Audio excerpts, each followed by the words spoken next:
Maybe don't know. This time, this time, this time, this time, this time to build, this time to build, this time to build, this time to build, this time to build, this time to build, this time power, this time to build power, this time to build power, this time to build power.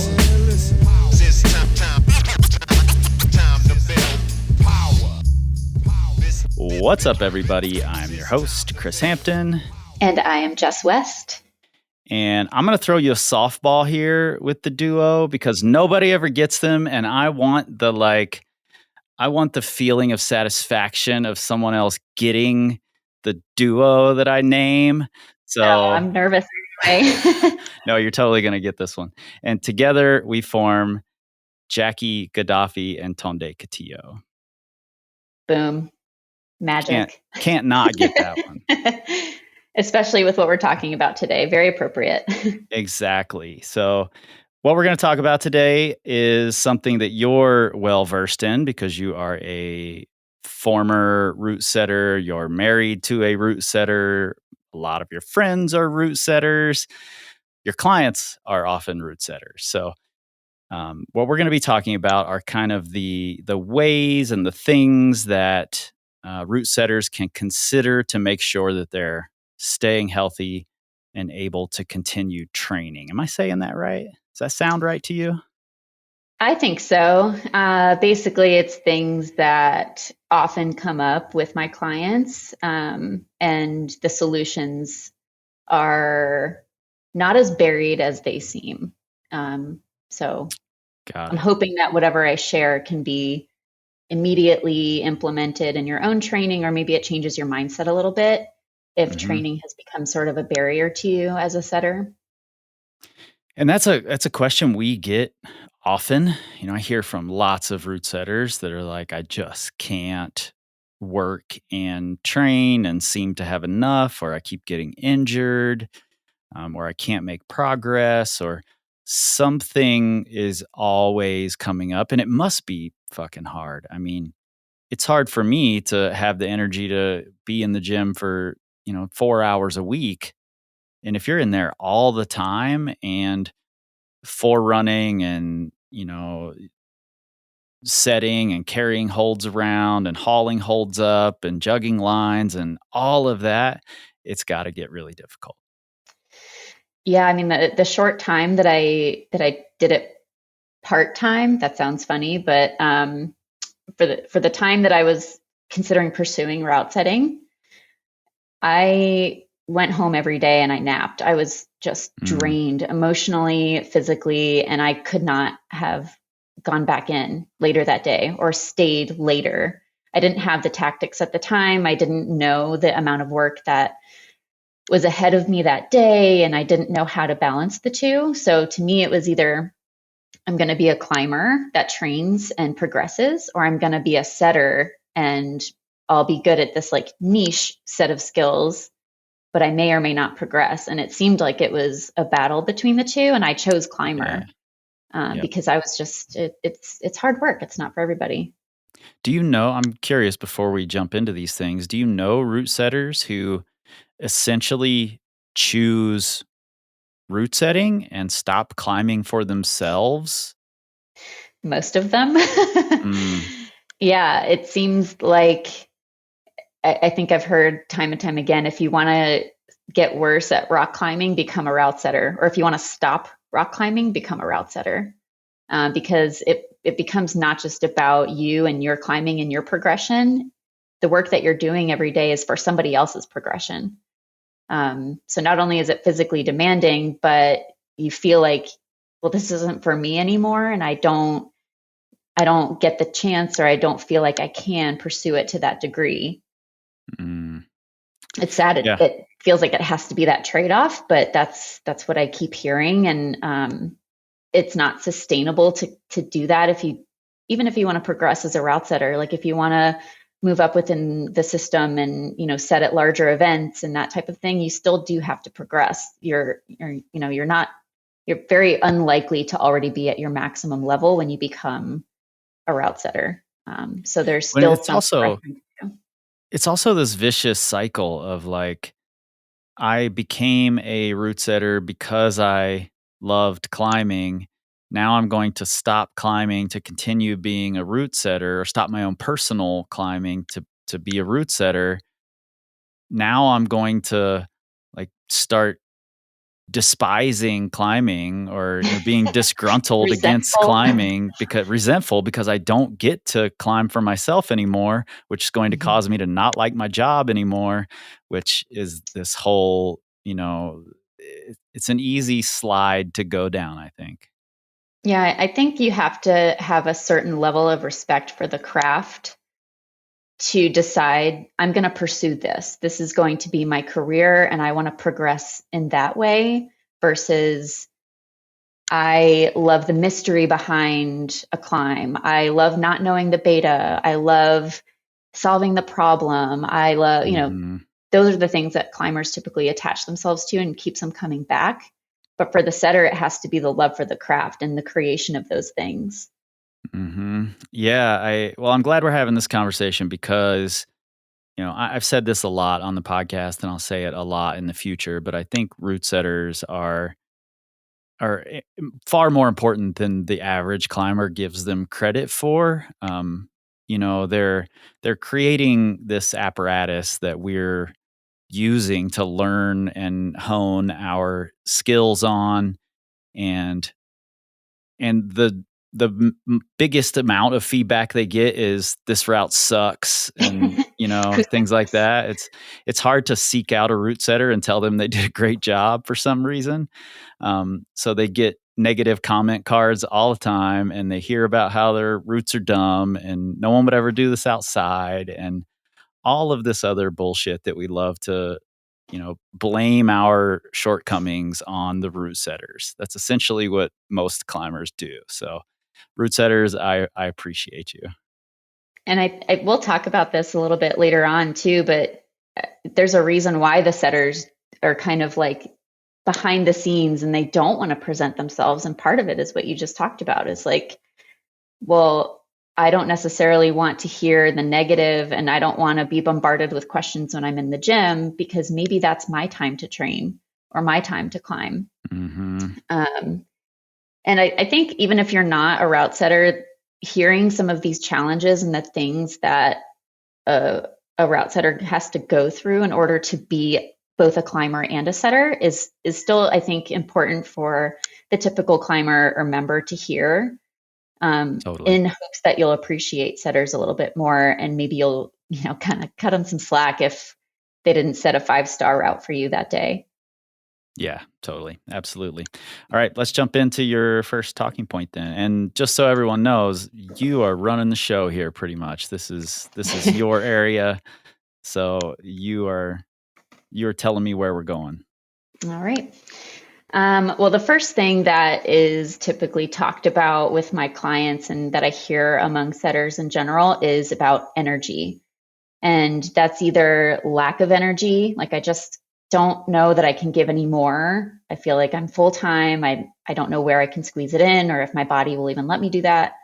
Or it's preservation of energy. They come to me for injury prevention. Things like as specific as I want more mobility, but also as like a fear that kind of blocks them from doing more than they're already doing.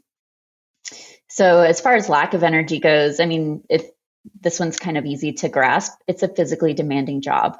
You're climbing sometimes, 5 days a week, 3 to 5 days a week is typical. Skin is thin. We don't even think about that for these guys. And by guys, it's all inclusive, of course. Muscles are fatigued. I mean, you're just physically drained. Like I said, that was my experience. As far as how you can sort of get around that, it's tricky because you don't want to give less to your job. Sure. You can't really prevent how many days that you're working, or you can't really work with your schedule a whole lot. But I found that this one just comes down to communication with your crew, and especially with the head setter. they know that a training program isn't going to last forever. So if you come to them saying, hey, I've got this like 6 weeks that I really need to grind out this program, or hey, I've got an event that's coming up in, so many months, it's to their benefit for you to get better as a setter and for you to perform better. But they also know, like I said, it's not going to last forever. It's just this short period of time that you may play more of a supporting role some days. Or depending on what you feel like you're lacking, maybe you're like, I claim all of the rope forerunning for X number of weeks. I need more endurance. I will forerun every rope route. So there's ways that you can communicate with your crew instead of just saying like, I work 5 days a week. I can't fit it in. Yeah, communication's so important. And I think that's something I wouldn't have thought about with the like setting crew, but it is something I talk to clients about a lot when it comes to significant others, spouses, partners, things like that. Have that conversation with them that I'm going to need to dedicate a certain amount of my energy toward this thing for the next 6, 8 weeks, whatever. And not only are they going to be more understanding of it, but they may just understand that that is also going to keep you happier. And if you're happier, you're going to do a better job, be a better partner, whatever it is, if you're getting that time to work on yourself. Yeah, exactly. It's going to make you a better member of your crew. It'll make you potentially set better routes or different type of routes because you're thinking of things differently. You're actually putting yourself in the climber's position. Thinking about the things that you personally want to work on could translate into the way that you're setting. So that one is, it just comes down to communication. I haven't experienced a client talk to their crew and give them like this forewarning that like, hey, I signed up for a program. Let's figure out how to work it in. I haven't ever heard of it going south. That's cool.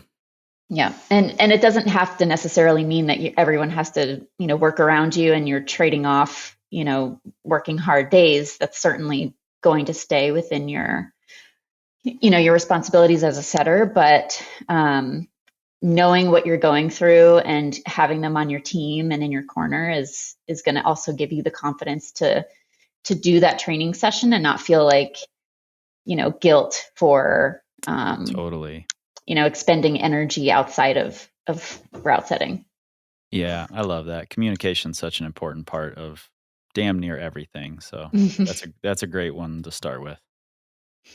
And then on the other side of that is that sort of fear or that preservation of energy. And I think setters are somewhat unique with this one. I think a lot of us do keep in the back of our minds that we can't afford to be injured or how your job could be affected if you were to tweak a finger or if you roll an ankle or something. But setters don't really have a desk option. So in the event of an injury, they're kind of out. I mean, they can run cleanup crew, they can, wash holds and stuff, but that can there's only so much pressure washing you can do.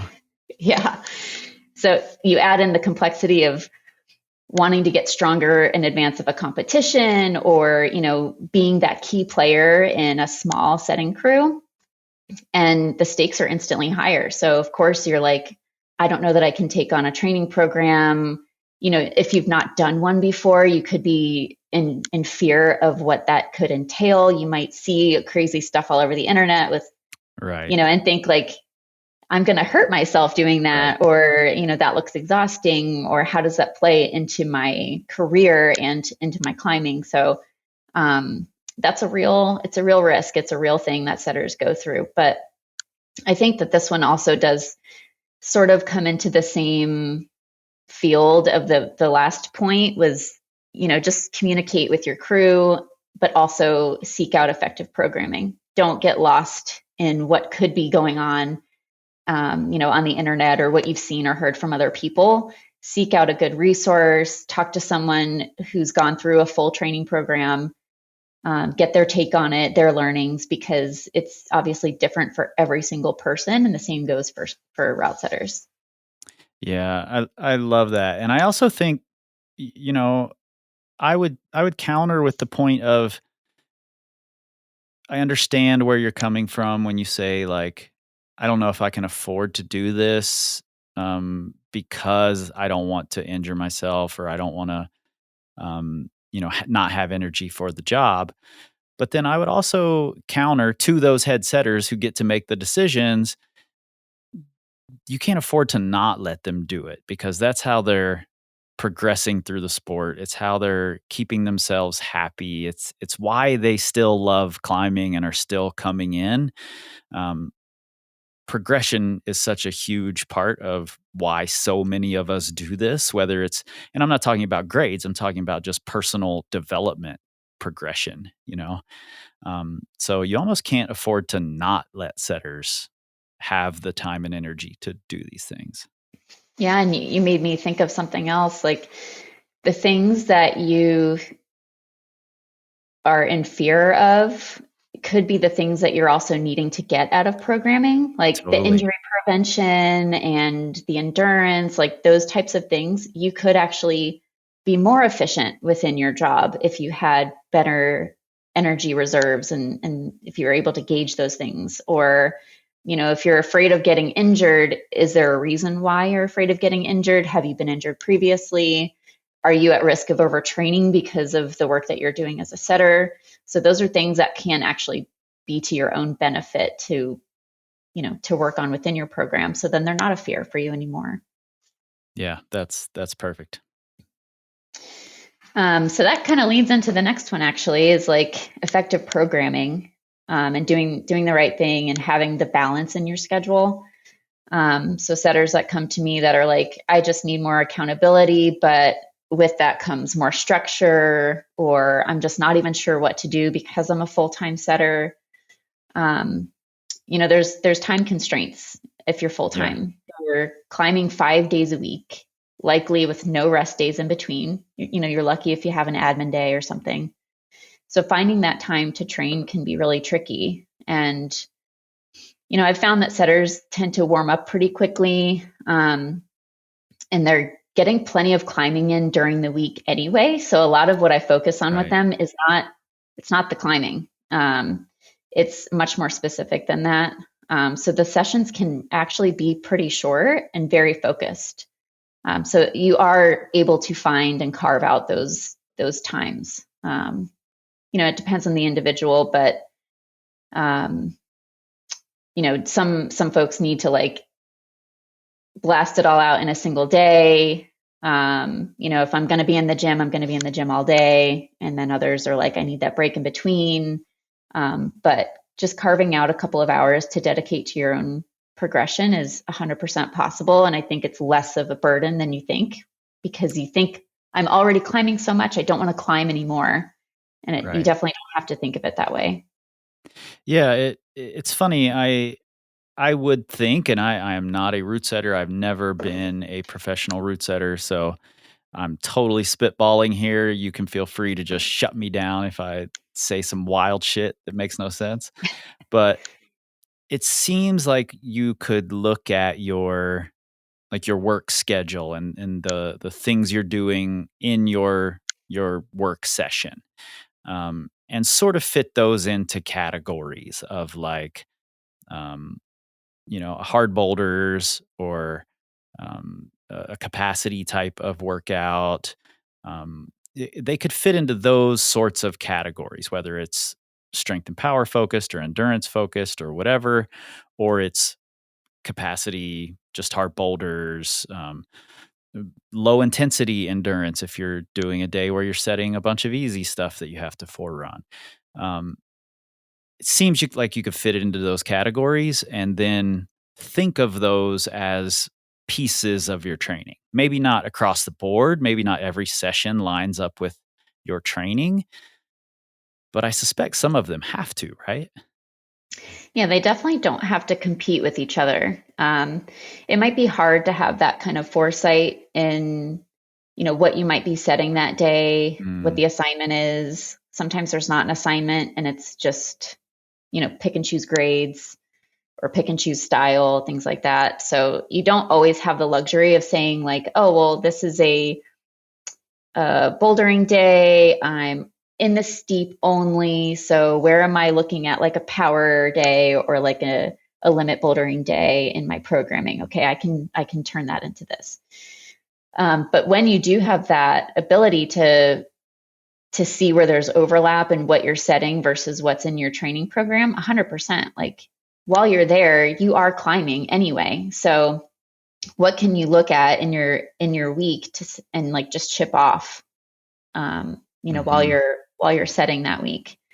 It's a little trickier and it's going to feel a little bit more disjointed because it's not like I'm coming in and I'm doing this thing from beginning to end. It might be pretty choppy, cherry picking from your program that way, but you can still get it all done within that week. Yeah. And this brings to mind when we did Empowered in Chattanooga, and my client was there, Lucas Dietrich, and Lucas at the time was working this crazy. I don't know if it's called swing shift. I don't know what that schedule is called, but it's like for 2 weeks he would work night shift, and then 2 weeks he would work day shift, Mm. and so it Oh was yeah, this I remember that. nightmare of a schedule to try to figure out how to have the energy to train. And he's an EMT, works in a hospital, so um, we sat down at Empowered with the whole group of folks and looked at his schedule and sort of tried to figure out how can we make this work. And we came up with a pretty good plan that Lucas and I ended up using for the next year or so until he switched jobs to a much better schedule. So, I think having a coach, having someone who can look at your schedule objectively, with your input and help you work through that can be really important. Yeah, for sure. I think the doing it as a team is the most important because I can't tell my client you're going to have energy after this setting day. So this is when Right. you should be doing XYZ. So I typically leave the sessions sort of free form. You can Yep. pick the days that feel appropriate for you. You could even wait Mhm. until after your setting day to say, this is the right one for me to do today. Yep. Um, and that typically works out way better than scheduling things out, at the beginning of the week and saying Monday I do this, Tuesday I do this. Yeah, I You have to agree. be pretty That's flexible. most of my clients are busy parents and adults, and that's the exact same kind of programming I do with them. Just here are your sessions. One of them will fit in almost any scenario. So Yep. let's consider the energy that you're going to be expending in the session, but let's try to just fit in whatever fits. And if you have a question, let me know. And I think that feels a little more empowering for the person who's trying to train when they have that flexibility. There's some risk to that because then you're likely also to just let things go or to leave something out. Right. But more often than not, people, yeah, they feel that empowerment of building their own program for that week, essentially. But Yeah, no matter what, you have to make sure that you add in your rest days. Like those totally. can be the non-negotiables, and maybe you schedule those in advance to keep yourself accountable. Hmm. Um, I like because that. I'll have setters that are like, well, I work Monday through Friday, so I guess I'll train like Friday, Saturday, Sunday, and it's just not good. It's not sustainable. You're going to Yeah. come to work on Monday completely wiped out, and you're not going to be a great contributor to your team. So um, I always suggest that one of the weekend days or one of the days that you're not setting, you don't go in the gym, you don't train, you don't climb, you do nothing, or you do something that's totally unrelated. Yeah. But you need that mental break, you need that distance from you in the gym, and you need the physical break. Yeah. Especially the average person who's starting a new training plan is just psyched to do everything.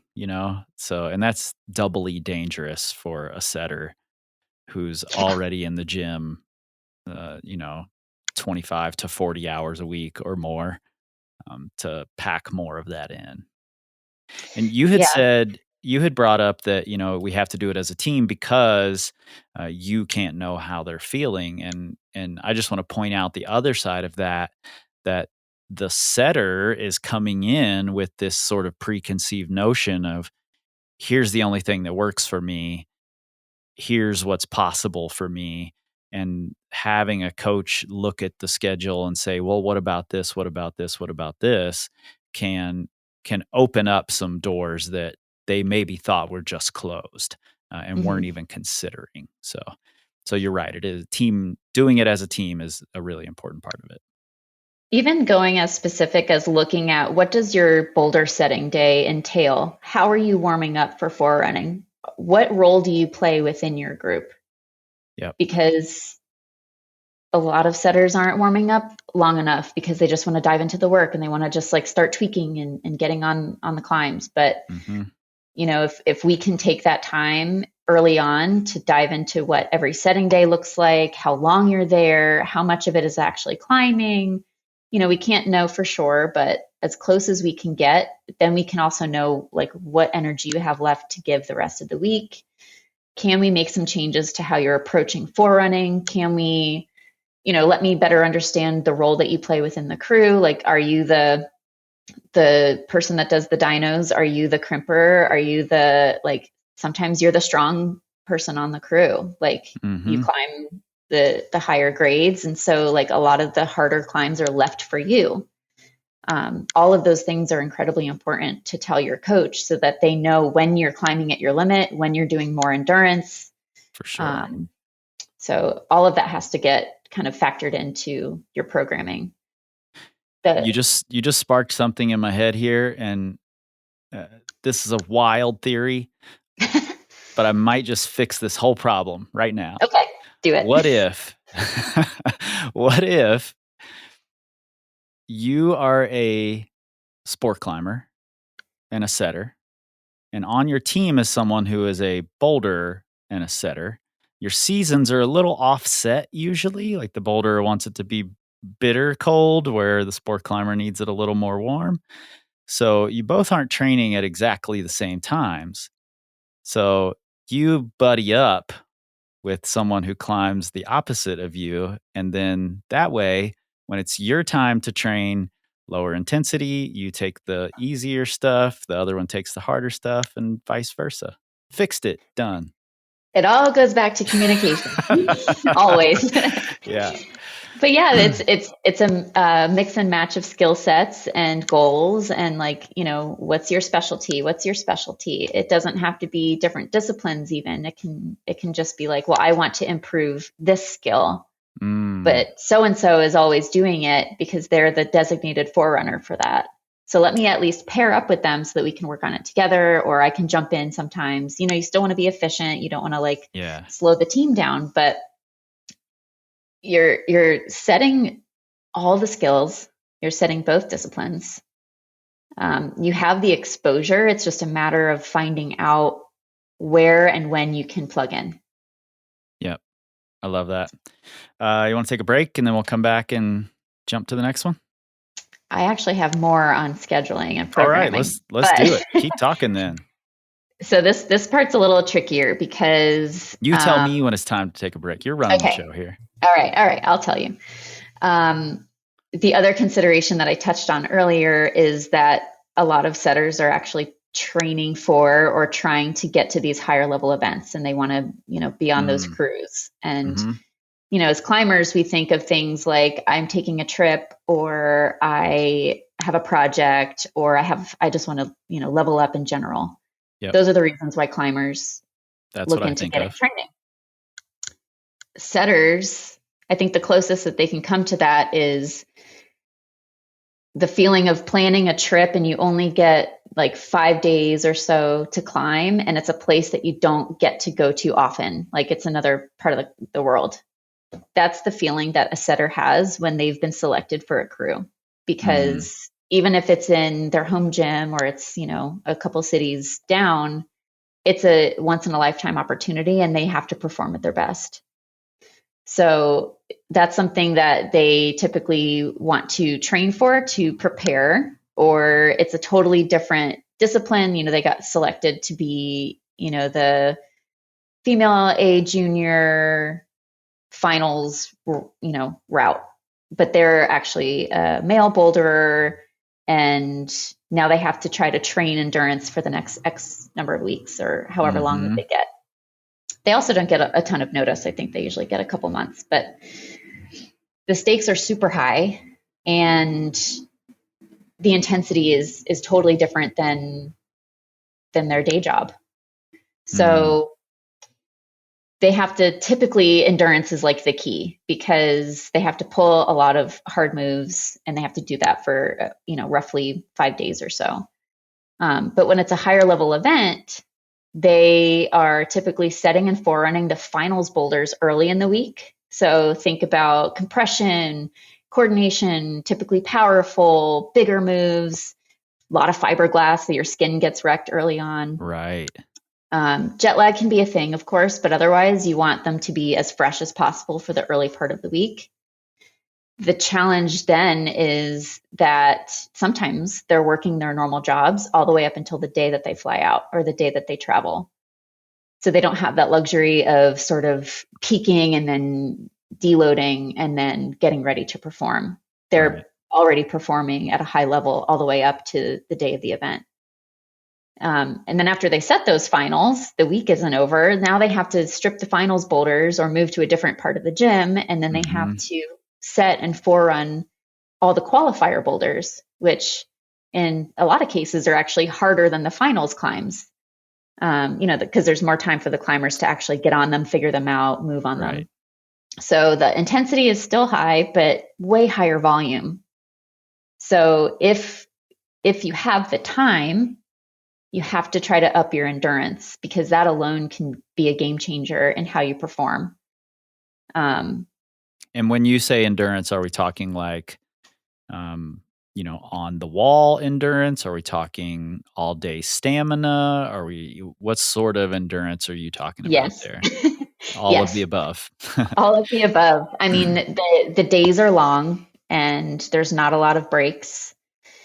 You're waking up early, you're in the gym, setting, forerunning, whatever. And sometimes you're doing that until 2 a.m, and then you have to wake up and do it all over again the next day. So having that all day stamina, off the wall types of cardio, strength, endurance, fueling yourself, eating better, that needs to be factored in addition to performing at a high level. In the later part of the week when you're already exhausted, because you've already set the finals boulders, you've already given a lot of yourself potentially to the earlier part of the week. So on the wall endurance, off the wall endurance, moving more, moving better, fueling better.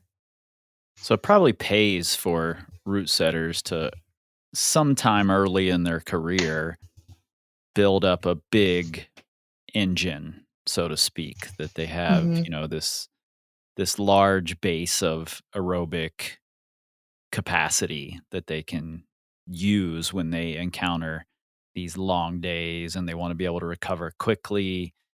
So that's probably a pretty smart play early in a Routesetter's career. Definitely. And believe it or not, a lot of them come to me and that's one of the things that they want to see in their program is more endurance. And it's because they've found that out the hard way, or it's because they've been, maybe it's a bouldering only gym and they've just been, doing the same sort of thing for weeks on end, months on end. And they need that extra capacity for a trip or, in this case for a competition. Interesting. I wouldn't have thought about that. That's good beta. Yep. And now we can take a break. All right, break. Are you searching for a training structure that actually works? For over a decade, we've helped climbers prepare for their goals. We've seen patterns emerge, showing what's most effective for each level of climber. Those patterns became our proven plans, a training system that you can follow from complete beginner to V double digits. Delivered through our mobile app with workouts geared toward your goals and focused on improving not only strength and power, but tactics and mindset as well, each proven plan comes with a built-in group chat and an option to work directly with one of our coaches. We don't believe in a one-size-fits-all approach to climbing. You shouldn't either. All right, we are back, and that's all I'm going to say because Jess is running the show here. Okay. So the next one is motivation. This one is a very tricky one. It sometimes comes in the form of, I just need accountability. I'm not motivated to stay in the gym, but there's so much more to it than that.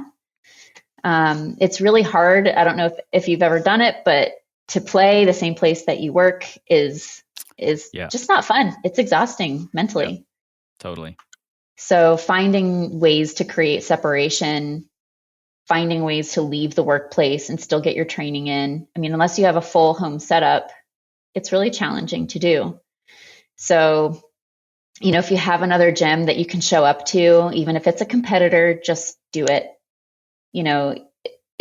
Don't tell anyone that you're there. Don't tell anyone you have a punch pass there, whatever it needs to happen. But you have to go. You have to be able incognito, wear a little glue on mustache. Well, right. all the setters have mustaches now, so. Do whatever you have to, because hopefully if you're in someone else's setting, you can, in theory, detach yourself from the setting and just focus on your climbing. Mm-hmm. I've seen so many times, though, where that's so much easier said than done because the setter mind takes over and it is not an easy thing to turn off. When you are forerunning, typically, whether it's as a team or as an individual, you get on a move, you don't like it, you change it. You get on a move, it's a little too hard for the grade, you change it. If you're the climber, you don't get that luxury. And I think setters forget about that as far as climbers go. And I think climbers don't actually appreciate and understand what the setter mindset is either. Mm-hmm. So unless you can go to somebody else's gym under somebody else's setting and get on their stuff. So turn off your setter mind somehow. If a move is difficult, if it's uncomfortable, you got to try to push through that and not immediately come off, because what typically happens is you give like 60% because you're like, I'm not going to try that hard on a move that I don't necessarily want to do. Right. It's a V4. It shouldn't have this V7, Gaston in it, whatever it might be. Or, this was set for a body size that's not mine, or, whatever it is. Mm-hmm. It just, you have to try to find a way to walk into that gym completely unbiased. You don't give a shit about the setting. It's not your crew. It's not your climb. You just have to walk in and climb it. And you also have to remember that now you have the luxury of saying this setting sucks. And then you walk on to the next problem. Right. Be the consumer for a minute, turn around and find something that you do like, or make up your own problems. Do you think it helps to go climbing with someone who's not a setter? I think so it can. You two can't commiserate about how terrible the problems are. Yes, I definitely think so, because if you get setters together, they're just going to talk about setting. Yeah. If you can, I think so, but I do think that it is really difficult to turn off that setter mind, no matter who you're around, because you're constantly, it's like an internal processing thing of like, well, why can't I do that move? I wouldn't have done that if it was my gym. It becomes very personal when it really doesn't have to be. It's somebody else's work that they all as a team agreed fits the grade, fits the community there. Maybe your communities are totally different. So it doesn't have to be for you. And you shouldn't even look at the grades if you can help it, because then you're going to have that same bias of like, oh, for this grade on this wall, they shouldn't have done this move. And you start getting down into this rabbit hole. Mm-hmm. When you were first saying it, I thought, well, this is a good opportunity for like a spray wall or a board. But then I think there's also the like trap of, oh, I don't like the way this hold is positioned, so I'm just going to go to this one instead, because there's always one right next to it, And on a board, it's just like, I don't like this one, swipe left. You can just keep swiping till you find a thing you like. Yeah, I actually wrote that down in my notes. Like, board climbing is a great way to detach yourself, maybe. Exactly. In theory, it is, because there's a lot more to choose from. You can make up your own, but you're also not really pushing yourself. Maybe there's a reason why you're falling off of that move, and you haven't had to work through it because you've had the ability to change it. Well, now you can't. So Right. maybe you've uncovered a weakness that you didn't know that you had, and it's just Yep. going to take a couple of tries and then you've unlocked it. Um, Yeah. so You have to use those opportunities when they present themselves, I think. absolutely. And I think being humbled is a hard thing, you know. So For all of us. for Yeah. everybody, right? But to have this like catalog of moves and these rules of like if this then this, you have a lot more working against you if you're a setter than if you're just a climber that's like, oh, this is a weakness that I know I need to fix. Sure. You brought up something earlier that I'm gonna sidebar us on. Yeah. Um, and I hadn't really thought of this. I think it's something I'd thought about in the past, but never really put a ton of emphasis on, and that's skin. Particularly for setting comps with big fiberglass hold. Every comp I've ever emceed, I look at the setters and all their fingertips are bleeding. Yeah. Same as the competitors who are in finals. Hmm. And that for me is the biggest motivation sucker in my climbing is when my skin either hurts or just isn't good. And as a setter, you really don't have a ton of time away from grabbing all those holds. So, what is the skincare like? Is it even possible to have good skin as a setter?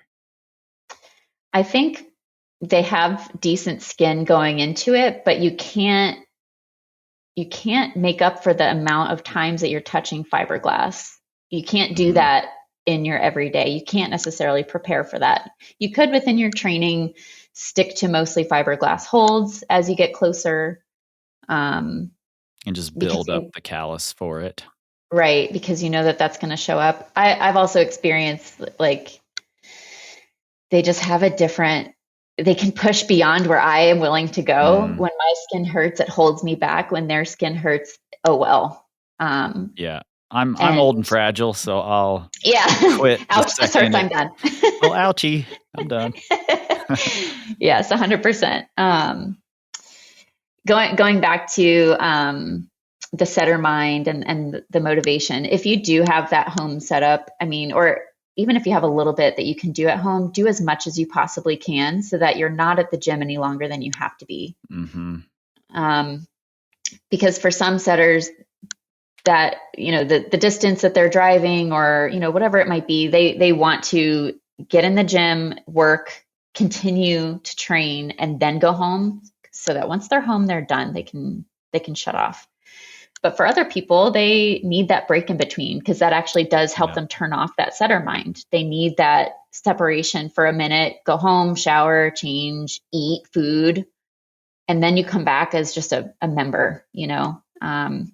Yep. That itself has its challenges. I mentioned earlier, like, the gym is busy and now people are getting on what you just set. So you still can't get away from it. Right. Naturally, people want to stop you and ask you questions, talk about the new set with you. And that's a really hard position for a setter to be in because they want to engage with the community. They want to have those moments and that feedback, but they themselves need their time to train. And I don't think that members realize that.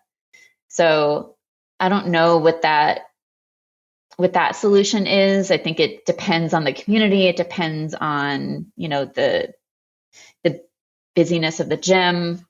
Maybe that Depends there on is a benefit to, how willing you are to be a jerk. right. Yeah. Put in I your spent headphones and Yeah, I say, mean, I spent a lot of time, early in the power company when we were one of the only games around, and the blog was really popular and I was climbing in a commercial gym at the time and I would be right in the middle of a session and someone would want to talk to me for an hour about training questions and I'm just like I finally got to the point where I had my resting bitch face so that no one would talk to me. I got really good at it, or just glaring at people when they tried to ask me questions. But finally, I just got good at saying, "Look, you're gonna have to find me another time. I can't talk about that Mhm. right now." You know, Yeah. and it seems like a dick move, but if it's what you have to do to preserve your own mental health, then you should absolutely be doing it. 100%. And I think as long as you have that understanding with your GM and with your head setter that like when I'm in the gym, I'm Good there to point. train. So I'm not going to engage with the community. It's no disrespect, but I need my own time. Then it's all good. But, you know, if word gets out that like so and so setter is at the gym and they're always brushing off, you know, the climbers that come up to them, then that's not going to go over well with your management team. So again, Hmm. communication, just say up front, like, hey, just so you know, when I'm here to train, I'm not wearing my route setting shirt. I'm going to have my earbuds in and I'm just here for myself. So don't expect me to, you know, engage with the community like I would if I was watching them climb the thing right after I said it. They all just need a shirt that they wear when they come in to climb that says, "Yes, I'm a setter. Don't talk to me about your problems." See Off what I did duty there? Don't talk to me problems. about your problems. My problems are not your problems. Actually, they are. Exactly. Actually, they are. I love it. Yeah, that's a tricky one, but yeah, just do what you can to try to detach yourself and I love the put beta about yourself going to a first. different gym if Yeah, possible. And if you can get yourself into the mindset of, I'm going to this different gym. I know my setter brain's gonna fire up and have an issue with a lot of the things I see, but that's why I'm going there. This is an opportunity for me to do something I wouldn't set, my team wouldn't set. That's going to be wildly different for me. It's just like a day spent adapting to a new area, a new rock, whatever. Um, yep. if you can get And in that honestly, mindset, I think you're ahead of the game. it might be a good thing to have Yeah, exposure to somebody else's style. Well, I absolutely would wouldn't be. have done that, but let me see how it climbs, or let me see what they're trying to go for here. Like use it as exploration, not Yeah. as a way to sort of put down other climbs that you wouldn't have done. Yeah, I think, one of the things that we do in rock climbing is we want to name all the moves, we want to name all the positions as if, a drop knee is a drop knee is a drop knee. But in reality, there are millions of variations, of that one single move. And so ultimately, rock climbing is a game of constant adaptation. You are being forced all the time to adapt to a slightly different position, slightly different orientation, slightly different tension, different anxieties, different, all sorts of things. So going to a new gym is a great way to do that. So Yeah, and that actually leads into my last topic, which is lack of specificity. Um, we're good at these so segues here. I know it's like we planned it. um, yeah, usually setters come to me saying, I want to get better at XYZ. I want to be more valuable. I'm training for this competition. And I think maybe it'll come to as a surprise to you and to the listeners that there's actually more that setters want to get better at. There's a laundry list of things that they need to improve versus maybe the average climber that just has this like one or two things that they're like, I'm taking this on for this season or for this training cycle. And maybe it's because climbers are more likely to have back-to-back training cycles, and so they're able to chip away at their weaknesses. But I think it's actually because many climbers just want to be well-rounded. And so from the beginning, you're exposing yourself to as much as possible. You are, trying to progress in as linear of a way as possible. So you're getting a lot thrown at you, a lot of different styles. Hopefully you're not avoiding things that you're bad at and only getting on the things that you're good at.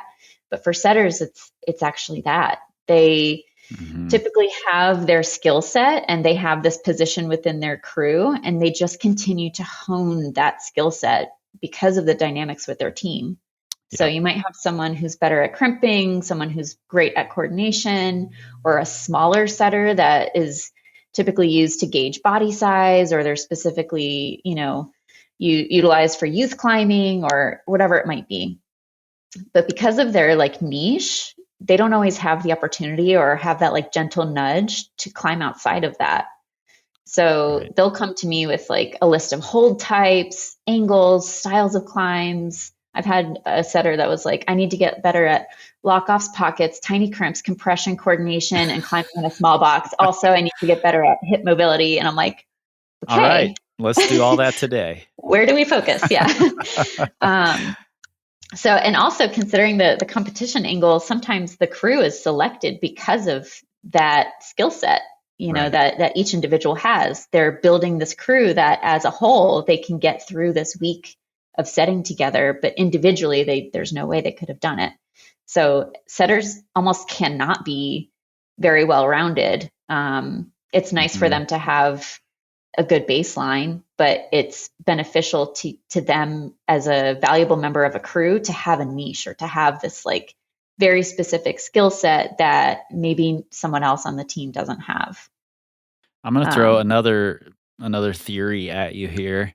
yeah. Um, it's not in competition with your theory. I think it just adds to it. Um, I see a lot of climbers who think they're well-rounded, but what they've actually done is just prepare for their local area that they're able to get out to often. Like, Hmm. if I go into the gym anywhere in the world with a Red River Gorge climber, I know they're a Red River Gorge climber.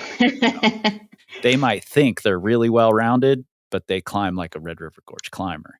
And I think they just don't know that they're not well-rounded. Whereas I think setters are so involved in the like, these are all my different options, and these, they're really tuned into what this other setter does or this setter does and what everyone's like specialties are, that they understand what they're missing, whereas the average climber doesn't. They're like, I sent my project, I got all the things.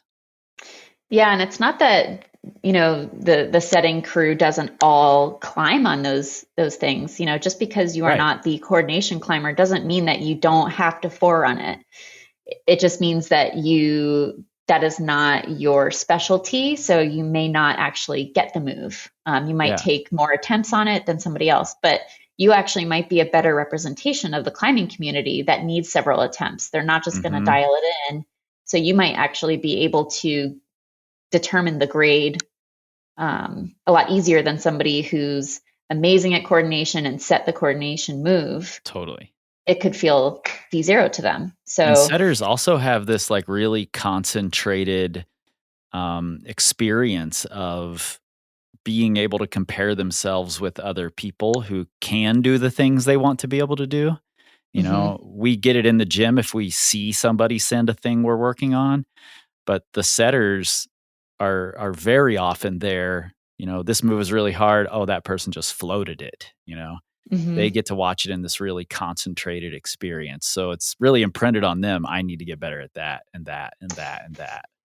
Right. Yeah, that's actually a really good point. And yeah, it's not in competition with my theory, but it is sort of leading into why they have the list. And it's not like, well, I know I'm good at these things, so most climbers that I work with, it's like power endurance and Right. compression Exactly. and this specific angle, but it doesn't get down to the specifics of like, okay, I can't crimp at this angle on this type of hold like it Exactly. would with a setter.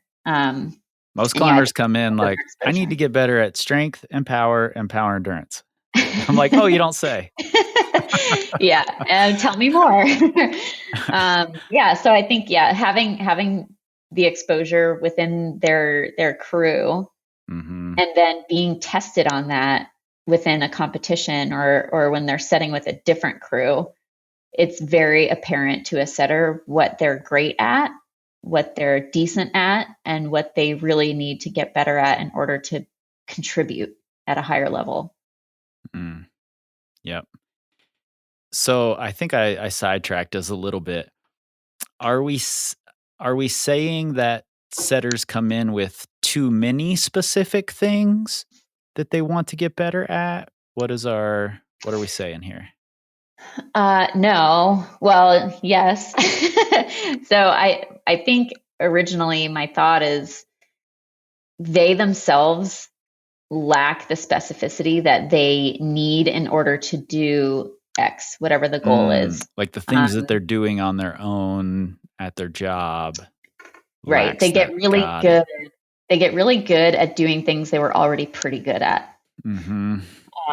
Because of the way that the crews typically work. You're still right. They get the exposure and they know what they need, but they don't have the opportunity to get those things or to be forced to do it at less than their limit. A lot of times when they find something like, let's say it's, they're really bad at lock-offs on pockets. Well, they'll try it and they won't get the move, but someone else on the crew will. So then they'll move on to the next boulder. They didn't actually get a chance to project it, figure out the body position, figure out the right angle. So having the knowledge of what they need to work on is excellent. They know the specifics, but they don't have the opportunity or the programming or the knowledge, or they don't think they have the time to be able to achieve those things. Right. Totally. I could see that for sure. Yeah. All right. That's what we got. That's it. No big deal. You know what I would like to do? I think we should do a part 2 to this at some point where we give some and maybe you should poll some people, some of your setter folks to get some really concrete tips from some setters that are use these kind of gloves or, here's what I consider when it's my forerunning day. I don't start from the bottom every time. Once I do the bottom moves, I don't do those again. Some things like that, because I think this conversation was really valuable and I'd love to continue this for the sake of setters everywhere. Yeah, definitely. I mean, these are just things that I've learned partially from me being within the setting community, like you said, my friends, my husband, myself a little bit.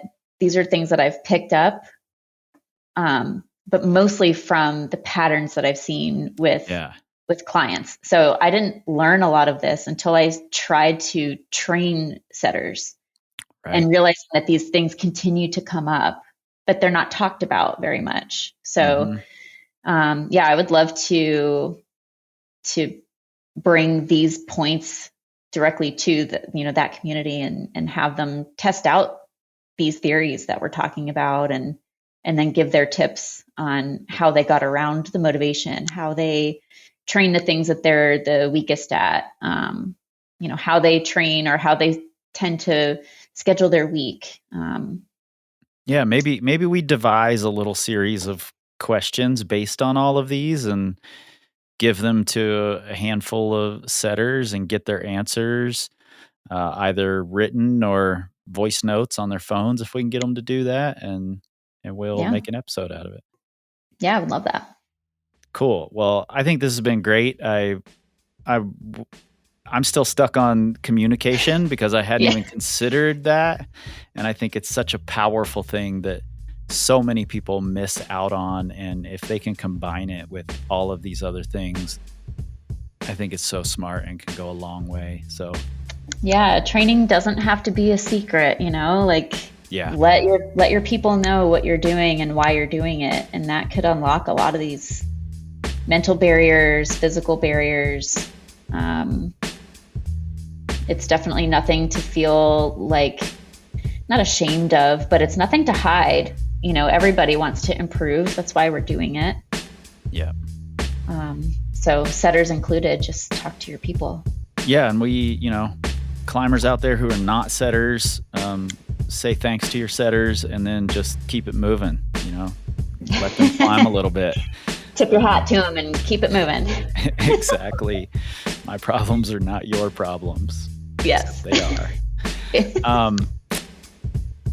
Are you on Instagram at Jess? Is there an underscore in there? Jess _West? It's _Jess West _. I had to get creative because I guess there's a lot of us out there. I knew there were some underscores out there. So if you are a Routesetter, want to work with Jess, reach out to her directly, or you can sign up for the wait list on our website, or shoot us a message that you want to work directly with Jess, and we'll do a part 2 to this coming up down the road. Jess, thank you. I appreciate you running this one so that I don't have to. And letting me throw a softball duo at you so I could feel good about myself for a change. I'm glad I got it. I'd be so embarrassed if I didn't. Who now? I would have been embarrassed for you as well. Yeah. If you didn't get that one. You would have ended the podcast. I'm always embarrassed for Nate when he doesn't get them, but I love it because I usually don't either. It's been going on so long now. I'm just like, fuck, I'm old. No one knows my references. It's also hard to find that many duos, you know? Yeah, it is. I work hard at it. That's all I do all day is search. Research. All right. And you guys know where to find us, powercompanyclimbing.com. You can find us on the Facebooks, Instagrams, Pinterests, and we're not on the TikToks, though. You know, I thought about it. And certainly no Twitters, especially while Elon's over there running the show, shooting rockets off into space. You will not find us on the Twitters because we don't tweet. We scream like eagles. Maybe don't know. This time, this time, this time, this time, this time to build, this time to build, this time to build, this time to build, this time to build, this time to build, this time power, this time to build power, this time to build power, this time to build power.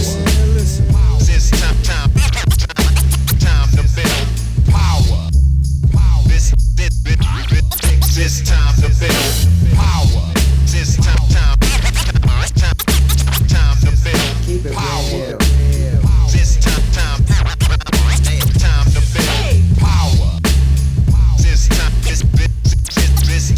build power.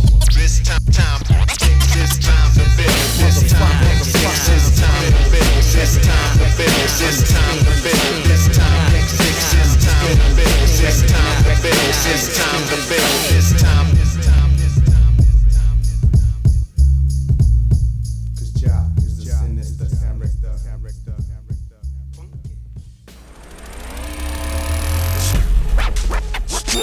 Audio.